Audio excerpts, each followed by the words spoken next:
सुबह उठते ही हम सब होममेकर्स के दिमाग में पहला सवाल आज के काम कैसे खत्म होंगे। और अगर कोई हेल्पर नहीं, यकीन करें टेंशन और बढ़ जाती है, क्योंकि खाना पकाने से लेकर कपड़े धोने तक, लंच प्रेप, बच्चों को संभालना, बच्चों के लिए खाना तैयार करना और साथ ही साथ अपना भी ख्याल रखना, सारी चीज़ों को एक साथ करना मुश्किल तो है लेकिन नामुमकिन नहीं है। मैंने भी सीखा, अपनी गलतियों से सीखा कि किस तरीके से अपनी रूटीन को सेट रखकर आप अपनी टाइम को मैनेज कर सकते हो। और अगर एक दफ़ा टाइम मैनेज हो जाए ना, यकीन करें आपकी ज़िंदगी बड़ी पीसफुल हो जाती है, आपकी रूटीन बड़ी सेट हो जाती है, जिससे आप अपने घर के लिए, अपने लिए ढेर सारी खुशियां समेटने और बिखेरने के काबिल बन जाते हैं। Let's get started. अस्सलाम वालेकुम everyone, welcome to homemaker Palwasha. Hope you are doing good. अल्हम्दुलिल्लाह, आई एम आल्सो गुड। तो जी हाँ, आज के व्लॉग में मैं आपके साथ शेयर करने वाली हूँ अपनी टाइम मैनेजमेंट रूटीन, साथ ही साथ अपनी डेली रूटीन कि किस तरीके से डेली रूटीन के कामकाज भी मेंटेन करने हैं, टाइम को मद्देनज़र रखते हुए, क्योंकि जिसने की वक्त की कदर वो बन गया मुकद्दर का सिकंदर। अच्छा जी, यहाँ पे हुए हैं 5 बजे का वक्त था। मैं सुबह 4:30 4:15 के करीब उठ जाती हूँ, नमाज अदा करती हूँ, कुरान पाक की तलावत करती हूँ। उसके बाद मैं ना तकरीबन 6 सवा 6 फारिग हो जाती हूँ। फिर मैं किचन में आ जाती हूँ और किचन में ना जो 6 से 7 बजे का टाइम होता है ना, 1 घंटा, यानी वो मेरी एक्स्ट्रा कामकाज के लिए होता है, जिसमें 1 घंटे में ना बहुत सुकून होता है, क्योंकि बच्चे आपके सोए होते हैं। इस टाइम पे रात को देखिए किचन साफ़ सुथरा करके मैं सोती हूँ, मेरी आदत है। तो मैंने ना बर्तन बस रख लेती हूँ कि जब वो ड्राई हो जाएँ फिर मैं उनको रैक्स में, कैबिनेट्स में संभालूँ, क्योंकि गीले बर्तन संभालेंगे ना तो वो फिर कैबिनेट ख़राब हो जाती है, चीज़ें ख़राब हो जाती हैं। इसीलिए रात को वैसे मैं कोशिश करती हूँ जल्दी बर्तन धो लूँ, लेकिन कभी कभार नहीं हिम्मत होती तो थोड़ी सी लेट हो जाती हूँ, तो फिर बर्तन संभालती नहीं हूँ, वो सुबह इस टाइम पे संभाल लेती हूँ। मैंने बर्तन अपनी जगह पे सेट कर लिए। फिर इस तरीके से जो चीज़ें रात को, अक्सर रात को 10-11 बजे जो है ना वो आई होती हैं, तो फिर इतनी हिम्मत नहीं होती। फिर सुबह 6 से 7 बजे के टाइम पे ना, अगर मैं जल्दी सो गई, क्योंकि आपको पता है मैं जल्दी सोने वाली बंदी हूँ, मैं लेट नहीं सोती हूँ, तो इसीलिए मैं 9:30-10 बजे के करीब सो जाती हूँ, क्योंकि सुबह जल्दी उठना होता है। उसके लिए आपको जल्दी सोना बहुत ज़्यादा ज़रूरी है, वरना नींद नहीं पूरी होगी, डार्क सर्कल्स आ जाएंगे, आपकी खुद हेल्थ मेंटेन नहीं रहेगी। फिर अंडे वगैरह, फ्रूट्स वगैरह, जो भी वेजेस आई होती है, वैसे मेरी आदत है मैं फ़ौरन संभाल लेती हूँ, लेकिन अगर चीज़ें रात को देर रात को आएँ और मैं सोई हुई हूँ, तो मेरा सुबह का ये 1 घंटा होता है, 6 से 7 बजे का। इस टाइम पे मैं पानी भर लेती हूँ, ठंडा बर्फ़ डाल के रख देती हूँ, क्योंकि गर्मियाँ एक ही दफ़ा वाटर कूलर भर दिया जाए ना, यकीन करें बड़ी आसानी होती है। अंडे वगैरह मैंने वॉश कर लिए थे। फिर यहाँ पे गैस आ रही होती है, तो नाश्ता बनाने से पहले, क्योंकि 8 बजे पूरे मैं नाश्ता बनाती हूँ, तो नाश्ता बनाने से पहले ना कुछ चीज़ें होती हैं, जैसे अब रोज़ाना तो नहीं होती, लेकिन शामी कबाब ख़त्म हुए थे। मैंने कहा चलो अच्छा, ये भी मैं आपको मज़े की चीज़ बताती हूँ, जुगाड़ी शामी कबाब बनाने की रेसिपी। कीमा उसी मैंने भुना कीमा बनाया था, तो ये बच गया था। अब मैं, आपको पता है मेरा दिल नहीं करता कि कोई चीज़ भी ना वेस्ट हो, कोई चीज़ भी ज़ाया हो, तो मैंने क्या किया, चने की दाल भिगो के रखती थी सुबह ही, मतलब मैं फजर के टाइम पे उठी हूँ, तो चने की दाल पड़ी हुई थी, मैंने 1 गिलास, आधा गिलास तकरीबन वो भिगो के रख दिया। अब मैंने क्या किया, वो कीमा निकाल लिया फ्रिज से। अब मेरे पास ये टाइम एक्स्ट्रा था, माशाल्लाह से सारे काम काज हुए थे। मैंने कहा चलो इस टाइम को यूटिलाइज़ करके मैं शामी बना लेती हूँ, फिर गैस चली जाएगी, पहले ही बना लेती हूँ। मैंने उसमें एक मीडियम साइज़ प्याज ऐड कर दिया, नमक, लाल मिर्च, दरदरी में सूखा धनिया, हल्दी और लहसुन अदरक थोड़ा सा ऐड किया, क्योंकि कीमा पूरा पका हुआ है, कुक है, तो इसलिए स्पाइसेस थोड़े ऐड करने हैं, ताकि वो जब दोनों चीज़ें मिक्स हों तो इस तरीके से काम हो जाए। फिर साथ ही मैंने प्रेशर लगा के रख दिया नाश्ते से पहले और साथ ही मैंने फिर अपना ना सुबह सुबह डिटॉक्स वाटर, क्योंकि आप लोग पूछते हैं आप डाइट के लिए क्या करती है, अभी मैंने डिटॉक्स वाटर शुरू किया हुआ है। इस पानी में क्या क्या इंशाल्लाह पूरी डिटेल वीडियो बनाऊंगी। वैसे इसमें मैं लेमन, पुदीना और चुकंदर, ये मैंने ऐड की है, 3 चीज़ें ऐड करके मैं रखती हैं, बस ये पूरा दिन मैं ये पीती रहूँगी। फिर इस तरीके से देखिए, जो वेजेस फ्रूट्स आए होते हैं उनको फ़ौरन शॉपर से निकाल के ना मैं किचन समेट लेती हूँ, ताकि नाश्ते बनाने में अभी टाइम है, 8 बजे तक नाश्ता बनता है और मोहम्मद बेटा भी आराम से उठते हैं। तो ये जो सुबह का 1 घंटा होता है, यकीन करें इस 1 घंटे को यूटिलाइज़ कर लें, आपके इतने काम हो जाते हैं ना, आप सोच नहीं सकते। और माशाल्लाह से यहाँ पे नाश्ता वगैरह करवा के सबको, फिर बस मैं फ्री हो गई थी यहाँ पे, और मोहम्मद बेटा उठ चुके थे, इसको मैंने नाश्ता करवाया सबसे पहले। ब्रेकफास्ट करवाने के बाद इसको ना बच्चों को भी साथ साथ इंटरटेन करना है। जहाँ हम घर का ख्याल रख रहे हैं, वहाँ हमने अपना भी ख्याल रखना है, वहाँ हमने बच्चों का भी ख्याल रखना है। ये असल में टाइम मैनेजमेंट है। टाइम मैनेजमेंट सिर्फ ये नहीं है कि घर के काम आप कर लें, सुबह से शाम तक ख़त्म हो जाए, नहीं। घर को ऑर्गेनाइज करना, घर को मेंटेन करना, उसमें हमारे घर, बच्चे, हम खुद, हम सब आते हैं, हमारे फैमिली मेम्बर्स आते हैं। तो मोहम्मद बेटा को ये टॉयज़ मैंने इसकी बर्थडे पे गिफ्ट लेकर दिए थे, तो माशाल्लाह से ये बस इसके साथ ही खेलता रहता है। बच्चों को ना नई नई चीज़ें चाहिए होती हैं, फिर वो पुराने टॉयज़ भूल जाते हैं, तो वो फिर बड़ा इंटरटेन, मोबाइल रेदर देन कि आप उनको मोबाइल दे दें, स्क्रॉलिंग पे लगे रहें, मैंने मोहम्मद का ना मोबाइल टाइम बिल्कुल छुड़वा देना है। क्योंकि ना बस इसका ना आधे घंटे का, 1 घंटे का मैंने स्क्रीन टाइम अलाउ किया हुआ था, लेकिन मुझे लग रहा था ये ज़्यादा ही एडिक्टेड हो रहा है, इसीलिए अब मैंने बिल्कुल ज़ीरो कर दी। इवन कि आपको पता है मैं ज़्यादा देती भी नहीं हूँ, लेकिन बच्चे इतना फैसिनेट हो जाते हैं, थोड़ी देर में इतना फैसिनेट हो जाते हैं ना, फिर बस मुझे टेंशन होना शुरू हो जाती है। तो बस ये अपने स्पाइडरमैन, अपने हॉर्स के साथ इस तरह के ना टॉयज़ बच्चों को ले दें ताकि वो एक्टिविटीज़ में एंगेज रहें। तो बस इस तरीके से एंगेज करके मैं आ गई थी। यहाँ पे अब हो गया था, गैस ख़त्म हो गई थी, तो मैंने ये देखे गैस वाले काम पहले-पहले कर लिए, क्योंकि हमारी गैस ना 7 बजे से 9 बजे तक की ये टाइम पे आती है। तो इन 2 घंटे में मेरा नाश्ता बन जाता है और मैंने ये शामी कबाब का मिक्सचर भी बना के रख लिया था। अच्छा, फिर मैंने देखे वो दाल को मैश कर लिया, फिर कीमा तो कुक था ना, तो उसको मैंने कीमे को ऐड कर दिया, हरी मिर्चें ऐड कर दी, हरा धनिया, पुदीना आप ऐड कर दें, कटी हुई हरी मिर्चें ऐड कर दें और बस इसको मैश करके ये देखिए जितना मज़े का मिक्सचर बनता है। लेकिन ना ये थोड़ा-सा पतला मिक्सचर बना था। अब मैंने कहा मेरे पास इतना टाइम नहीं है कि मैं अब वेट करूं, तो मैंने ना ये वाले टाइप के कबाब बना लिए, शामी बना लिए। मैंने कहा कोई बात नहीं, स्क्वायर फॉर्म में बना लेते हैं, बॉक्स पैटीज की फॉर्म में बना लेते हैं। ज़रूरी तो नहीं कि वो एक ही टाइप के कबाब ही खाने हैं ना, जिस मर्जी शेप में हो। और वैसे भी आजकल ना मुझे लगता है हम होम मेकर्स को टाइम मैनेज करने के लिए ना थोड़ा सा जुगाड़ी होना पड़ता है जुगाड़ करना पड़ता है। तो बस जी फिर मैंने फटाफट से क्या किया, इसको ट्रे मैंने रखी और उस पर मैंने सेट करके इसको ना, ये देखिए इतनी प्यारी इसकी शेप बनी थी। और स्पैचुला की हेल्प से ना आपने ये देखे इस तरीके से ना इसकी लेयर्स बना लेनी है। यानी आपके घर में जो भी बना हुआ ना, आप उसके शामी कबाब बना के रख लें। मुझे ये होता है एक होम मेकर वो होती है, मुझे ऐसा लगता है, हमने अपनी माँ को देखा हुआ है कि घर की कोई चीज़ भी ज़ाया ना हो, वेस्ट ना हो। ये रिस्क है ना, अल्लाह ताला की नेमतों में से बहुत बड़ी नेमत है। इसीलिए अल्लाह ताला का शुक्र अदा किया करें। अल्लाह की नेमतों का हम जितना शुक्र अदा करेंगे ना, उतना हम आगे जाएंगे, उतना अल्लाह ताला हमारे घरों में, हमारी रिस्क में, हमारी चीज़ों में बरकत डालेंगे। कभी भी किसी को देकर ना शुक्री ना किया करें, कभी भी किसी को देकर हाय मत किया करें, क्योंकि आपको नहीं पता आप किसी और को हाय में नहीं डुबोते, हम खुद अपने आप को डूब जाते हैं, हम गड्ढे में हम खुद डूबते हैं इन चीज़ों में। क्योंकि नेगेटिविटी इंसान को खुद ख़त्म करना शुरू कर देती है। वो किसी दूसरे का बुरा नहीं करती, अल्लाह अपने बंदों को बचा लेता है। लेकिन जो नेगेटिविटी फैला रहे होते हैं, नेगेटिव लोग होते हैं, जो हसद कर रहे होते हैं, दूसरों की ख्वाहिशात, दूसरों की चीज़ें देखकर उनके अंदर ये चीज़ आती है कि हमारे अंदर क्यों नहीं है। इस चीज़ से बचना चाहिए। और अल्लाह ने जिसको जितना जहाँ पे जैसे दे दिया ना, उस पर हमेशा शुक्र अदा किया करे, दिल से, सिर्फ मुंह से नहीं करना, दिल से करना। और वो तब होगा जब आप दूसरों की ज़ात को जीना छोड़ देंगे। अक्सर मेरी बहनें ऐसी होती होंगी ना, मेरी इर्द गिर्द भी ऐसे लोग हैं जो किसी का सूट प्यारा देख लेंगे ना तो वैसा सूट बना लेंगे, जो किसी के घर में अगर डब्बा देख लेंगे ना तो वैसा डब्बा ले आएंगे, जो किचन में ही देख लेंगे ना ये चीज़ पड़ी है तो वैसी ढूंढ के लेकर आएंगे। आहिस्ता आहिस्ता इंसान हसद का शिकार होना शुरू हो जाता है। इन हरकतों से आपके अंदर वो चीज़ आना शुरू हो जाती है जो आपके औलाद में भी ट्रांसफ़र हो जाती है। तो इसीलिए हमें अपनी औलाद के लिए पॉजिटिव रहना है। इसीलिए इन चीज़ों को, अपनी क्रिएटिविटी इंसान शो करे, अपनी क्रिएटिविटी को इंसान आगे लेकर यकीन करें, फिर बड़ा मज़ा आता है, बड़ा सुकून होता है। अच्छा जी, फिर नाश्ता बनाने के बाद, देने के बाद ना मैं सुबह सुबह ना 10 से 10:30 11 बजे के दरमियान में धूप बहुत कम आती है, तो मेरा होता है, वैसे मैं मॉपिंग करती हूँ लेकिन वीक में ना एक दिन मैं सारा फर्श जो है ना वो सर्फ के साथ धो लेती हूँ। आपने देखा किचन भी मैंने धो लिया था सर्फ के साथ ना, सर्फ थोड़ा सा डाल के ना और फिनाइल, इससे इतनी अच्छी खुशबू आती है और आपकी जो मार्बल वगैरह, टाइल्स वगैरह वो भी नीट एंड क्लीन रहती हैं। फिर मैं हफ्ते में ना एक दिन गिराज क्योंकि बड़ा है माशाल्लाह से, तो मैं एक दिन सर्फ के साथ धो लेती हूँ। बाकी दिन फिर मुझे सिर्फ क्या होता है, पानी वगैरह लगा के मैं वाइपर लगा लेती हूँ, क्योंकि माशाल्लाह गंदा नहीं होता, इतना नहीं गंदा होता यानी कि। तो फिर इसके हिसाब से ना बैलेंस हो जाता है। और टाइम मैनेज तभी होगा जब हम एक ही चीज़ को रोज़ करना शुरू कर देंगे ना, उससे टाइम मैनेज नहीं होगा। आप देखें किस हमारे घर के किस कॉर्नर को सबसे ज़्यादा ज़रूरत है अभी फ़िलहाल। तो इसके साथ साथ हमने देखे गर्मी भी बहुत ज़्यादा है, तो उसमें इस तरीके से ना मैं अपना 11 बजे तक सारे काम निपटा लेती हूँ, क्योंकि 12 बजे आनी होती है गैस, तो उससे पहले पहले सारे घर के काम हो जाते हैं। फिर 12 बजे से पहले जो भी लवाजमात हो, मैं सब्ज़ी वगैरह काटनी हो या प्याज वगैरह कट करने हो तो मैं काट लेती हूँ। और आज मैं बनाने लगी बड़ी मज़ेदार कढ़ाई, बड़ी मज़ेदार, इसको रोश कढ़ाई भी बोलेंगे, मतलब झटपट स्टाइल। जिनको ना मतलब वो कहते हैं ना ज़्यादा कुक्ड चीज़ें नहीं पसंद, उनके लिए बेस्ट कढ़ाई है। इसमें क्या करना है, कुछ भी नहीं डलना, बड़े कम स्पाइसेस के साथ बड़ी मज़ेदार कढ़ाई रेडी हो जाती है। सबसे पहले मैंने प्याज थोड़े से सौते किए, साथ ही चिकन ऐड कर दिया। 1 kg मैंने 1.5 kg चिकन लिया मैंने, उसको अच्छे तरीके से आपने भून लेना। जब उसका कलर चेंज हो जाए तो मैंने लहसुन, अदरक और हरी मिर्चें, हरा धनिया, इन चारों चीज़ों को सिलवट्टे में कूटा है, ब्लेंड नहीं करना, आपने कूटना है, दरदरा कूट देना है, ठीक है।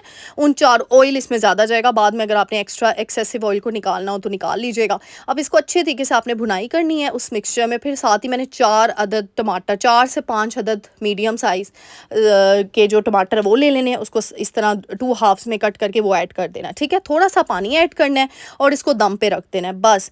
अगर आपके घर मेहमान आ रहे हैं या आपको बड़ी जल्दी है ना कुछ बनाने की, झटपट स्टाइल, या आप डीप क्लीनिंग कर रहे हो, उस दिन आपका दिल नहीं कर रहा कोई सपोज़ कोई बहुत लंबी चौड़ी रेसिपी को फ़ॉलो करते हो तो उस दिन आप ये रेसिपी, पलवशा आपी की ये रेसिपी बना लें। साथ-साथ डीप क्लीनिंग हो जाएगी, इस तरीके से टाइम मैनेज होगा। लेकिन जबकि टाइम मैनेज तब नहीं होता जब एक तरफ हमने रेसिपीज़ बना रहे हैं 4-4 5-5 हांडियाँ, दूसरी तरफ हम बर्तन भी धो रहे हैं, हम अंदर कमरे की भी सफाई करें। नहीं, प्लान बनाया करें, डे प्लान बनाएं कि आज के दिन मैंने ये करना है। वीकली प्लान की निस्बत आप डे प्लान बनाएं, इससे आपका टाइम मैनेज बहुत अच्छे से होता है। अच्छा जी, फिर उसके बाद अच्छे तरीके से जब ऑयल सेपरेट थोड़ा सा हो जाएगा, फिर हमने दही 1 प्याली भर के वो ऐड कर देनी है। अब इसको अच्छे तरीके से मिक्स करना और दम पे रख देना। बस जी, हरी मिर्च एंड पे आप गार्निशिंग के लिए ऐड कर लें। हरा वो जो अदरक है और मैंने वैसे हरा धनिया एंड पे नहीं ऐड किया था, शुरू में ही ऐड कर दिया था। तो बहुत ही मज़ेदार सी झटपट रेसिपी रेडी हो जाती है। यानी विदिन 20 मिनट, विदिन 20 मिनट्स हमारी मज़ेदार सी कढ़ाई रेडी हो गया। और साथ ही फिर मैंने ना तवा गर्म होने के लिए रख दिया। मैंने कहा भाई चलो पलवशा 7 ही रोटियां बना के, मेरी आदत है दोपहर को जब मैं हांडी बनाती हूँ ना 7 ही रोटियां बना के रख लेती हूँ। इससे इतनी आसानी होती है, आपको नैप टाइम मिल जाता है, आपको अपने बच्चे के साथ टाइम स्पेंड करने को मिल जाता है, और आपकी जो भी एक्स्ट्रा एक्टिविटी है, आप अगर कंटेंट क्रिएटर हो आपको कंटेंट के लिए टाइम मिल जाता है। जैसे अक्सर वॉइस ओवर ना मैं दोपहर के खाने के बाद करती हूँ, तब मेरे अंदर एनर्जी भी होती है, एक्टिव भी होती हूँ, और मोहम्मद बेटा सोए होते हैं। फिर इसी वजह से ना मैंने अपना वॉइस ओवर कंटेंट क्रिएशन या मेरा कोई काम है, ऑनलाइन काम है, तब मैं उस टाइम पे करती हूँ। अच्छा, सबने मुझे दुआओं में याद रखना है। बस मैं ये आपको बता दूं तो सब ने मेरे लिए बहुत बहुत दुआएं करनी है, क्योंकि मेरे होने वाले हैं एग्ज़ाम स्टार्ट। तो बस जी, सब ने दुआएं करनी है अच्छे तरीके से, बस हो जाएं एग्ज़ाम्स, फिर मैं इंशाल्लाह फ्री हो जाऊंगी। फिर कंसिस्टेंसी के साथ ना मेरी वीडियोस आया करेंगी। फिर साथ ही मैंने झटपट तरीके से ना रोटियां बनाना शुरू कर दी थी। कढ़ाई में देखिए ऑयल अगर कुछ लोगों को ज़्यादा लग रहा होगा ना, तो ये कढ़ाई ना ऑयल में ही अच्छी लगती है पकती हुई। फिर बाद में आप एक्सेसिव ऑयल निकाल लीजिएगा, लेकिन ये ऑयल नहीं है क्योंकि आपने दही डाली है, दही पानी छोड़ रही है अपना। इतनी मज़ेदार सी। और साथ ही मैंने फुलके बना लिए थे, तकरीबन 10-11 रोटियाँ साथ में बना ली थी, क्योंकि इस कढ़ाई के साथ ना सभी 2-2 रोटियाँ, तो मेरे जैसी बंदी 1.5 रोटी खा लेती है। तो आप सोचें फिर बाकी कितनी कितनी खाते होंगे, तो इसलिए फिर 2-2 रोटियाँ तो खाई जाती हैं। तो फिर इसलिए ना मैंने जल्दी जल्दी से बना के रख ली थी और इस तरीके से सेकना शुरू कर दी थी। तो इसलिए ना टाइम मैनेजमेंट के लिए बहुत ज़रूरी है अपना एक डे प्लान बनाएं। अभी मैं वही आप लोगों के साथ शेयर कर रही थी। डे प्लान का ये है कि एक दिन में जैसे डीप क्लीनिंग डे वीक आपने शुरू कर दिया, ज़रूरी नहीं पहले दिन ही सारी डीप क्लीनिंग शुरू कर दें। एक दिन आप फ्रिज क्लीनिंग कर दें, एक दिन आप जाले जुले उतार दें, एक दिन आप पंखे की क्लीनिंग कर दें, एक दिन आप एक कमरे की कर लें, एक दिन आप डाइनिंग टेबल को कर लें, एक दिन आप बाहर के गिराज को कर लें। 7 दिनों में आपका 7 दिन नहीं भी करने, वीकली नहीं भी करनी, तो 2 वीक में डिवाइड करके कर लें। इस तरीके से हर 15 दिन बाद या हर महीने बाद, 2 महीने बाद एटलीस्ट आपका घर तो साफ़ सुथरा रहेगा। क्योंकि हम माएँ भी हैं, हम होम मेकर्स भी हैं, हमने घर को भी देखना है ताकि घर भी तबाह ना हो घर में। और मैं हमेशा कहती हूँ सफाई निस्फ़ ईमान है। हम अपनी सफाई का तो ख्याल रखते हैं, हम अपने ब्रांडेड सूट ला रहे हैं, अपने ब्रांडेड मेकअप ला रहे हैं, लेकिन हमारा घर बेचारा कहाँ जाता है। घर तो फिर हमें, आपको पता है, घर की मेंटेनेंस ना कीजिए तो एकदम से बेचारा डाउन होता है, फिर वो वाइब्स नहीं आती हैं आपको उस घर से। इसीलिए अपने घर की वाइब को खुद इंसान को पहचानना चाहिए और उसको मेंटेन करके रखना चाहिए। घर चाहे एक झोंपड़ी का हो, एक कमरे का हो, या 4 कमरों का हो, 2 कमरों का हो, एक औरत उसको मकान से घर बनाती है, खूबसूरत जन्नत बनाती है अपने लिए, एक औरत ही बनाती है। उसी घर को संवारती है और उसी घर को वो बिगाड़ भी सकती है अपनी नेग्लिजेंस से। तो इसीलिए हम होम मेकर्स के ऊपर सबसे बड़ी जिम्मेदारी ये आती है कि अल्लाह ताला ने जो हमें नेमतें दी हैं ना, जो हमें रहमतें दी हैं, हम उसका शुक्रिया अदा करते जाएं। यकीन करें, हमने अपनी मामा से सीखा, ये देखा उनको, कम से वो ज़्यादा पे गई। यानी पहले रहमतें नेमतें अल्लाह ताला, वो जितना शुक्र अदा करती गई, अल्लाह ताला उनको और नवाजता गया और नवाजता गया और नवाजता गया। अल्हम्दुलिल्लाह अल्हम्दुलिल्लाह। इसीलिए कम या ज़्यादा के ऊपर मत रहा करें कि हाय मुझे तो काम मिला, उसको ज़्यादा मिल गया। हम इस पार्टीशन में आते क्यों, इस डिवीजन में हम आते क्यों हैं?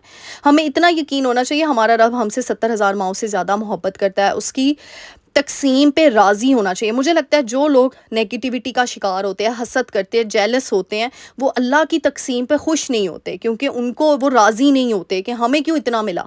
चाहे उनको ज़्यादा ही मिला क्यों ना हो, लेकिन उनको अपनी रहमतें, अपनी नेमतें कम लग रही होती हैं।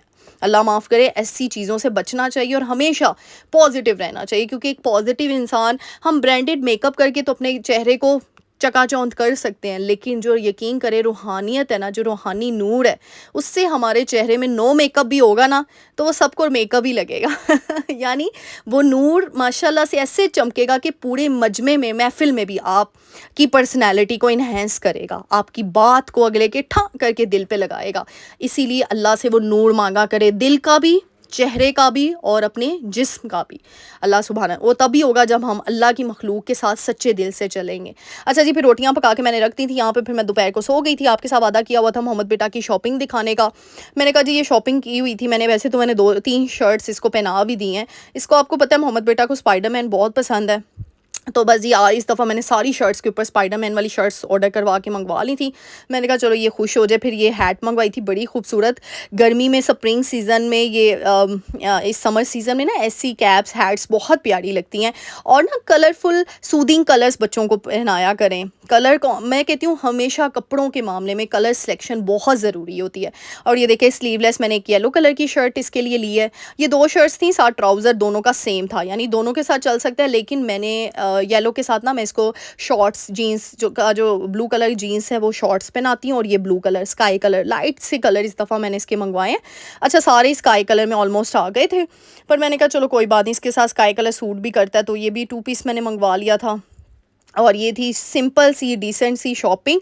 और बच्चों को ना जितना माएँ यही कहती हैं हर कलर पहनाया जाए, लेकिन बच्चों की पर्सनैलिटी इस तरह की होती है ना, वाकई उनको हर कलर। और फिर एक ग्रे में ली है, एक मैंने रेड में लिया है स्पाइडरमैन वाली शर्ट, लेकिन मुझे रेड वाली लग रही है थोड़ी सी बड़ी होगी, लेकिन चलो अगले साल में इसको पूरी होगी। मैं वैसे भी चीज़ें ज़ाया नहीं करती हूँ। फिर साथ ही बस इनको मैंने जल्दी से डिटैच किया, और फिर साथ ही प्रेस तो थी, मैंने कहा इससे पहले कि इनका बेचारियों का सद्देबाब हो, मैं साथ ही इनको हैंग कर दूँ। हैंगर्स मैंने रखे हुए हैं मोहम्मद बेटा के लिए। तो ये देखिए कुछ रेडीमेड कपड़े होते हैं, उनके हैंगर्स भी मैं फेंकती नहीं हूँ, वो मैं संभाल के रख लेती हूँ।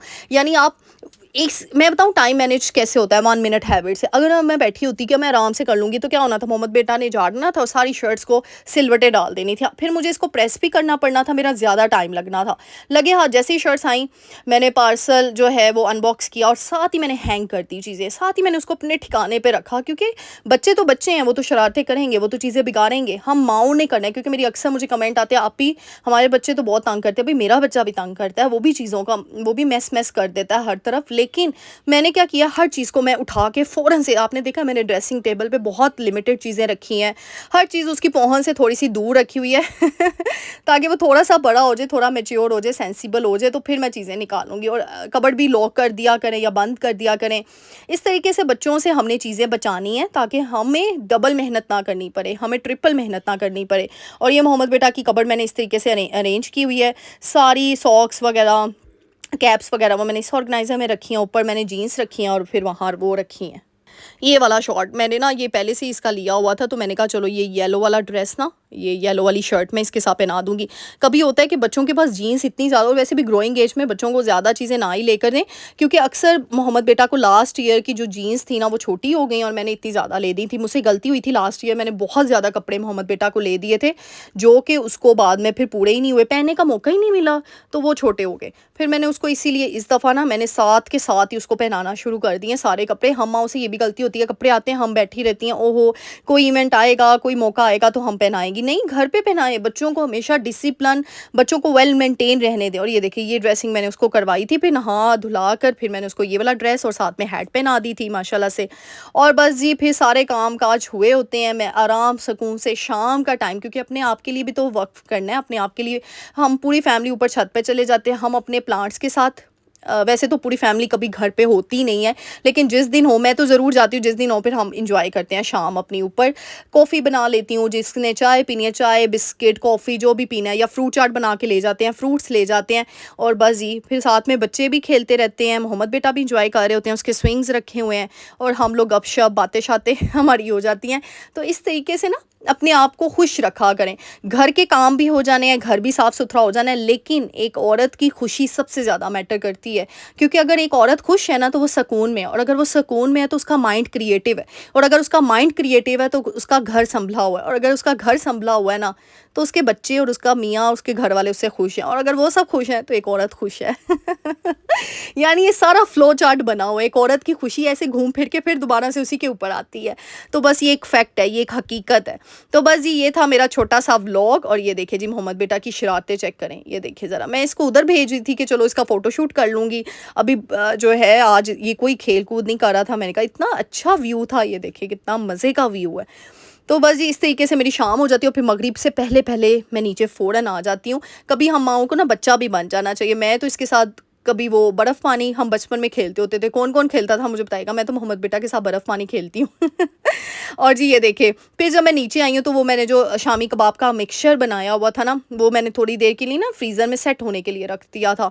साथ ही मैंने उसको निकाल लिया, मैंने कहा ज़्यादा ना फ्रीज़ हो जाए, और इस तरीके से हम उसको ना बॉक्स की शेप दे देंगे। ये देखिए छुरी से ना मैंने उसको कट लगा दिए हैं, और फिर थोड़ा-सा ठंडा हो जाए ना ये, तो आप इसको ज़िप-लॉक बैग में या किसी भी कंटेनर में शिफ्ट कर सकते हैं, और बड़ी मज़ेदार सी इसको आप अंडा लगा के ना फ्राई करें, बड़ी मज़ेदार सी। यानी हमने कोई चीज़ वेस्ट नहीं होने देनी, हमने जुगाड़ी चीज़ें भी कर लेनी, और एक दिन का मील प्रेप तो आपका यही बन गया। देखें, यानी सिर्फ़ 5 से 6 मिनट में क्रिएटिविटी से पुरानी चीज़ को इस्तेमाल करते हुए हमने अपने हफ़्ते का 1 दिन का मील प्रेप बना लिया। जिस दिन दिल ना करे चुप करके ये शामी निकालें, इसके जो है इसको फ्राई करें, चटनी के साथ खाएँ, मज़ा आ जाएगा। बस जी ये था मेरे दिन का सुबह से लेके शाम तक का हिस्सा, और फिर शाम को रात को जब नींद ना आए तो फिर लूडो थोड़ी-सी खेल के मैं सो जाती हूँ।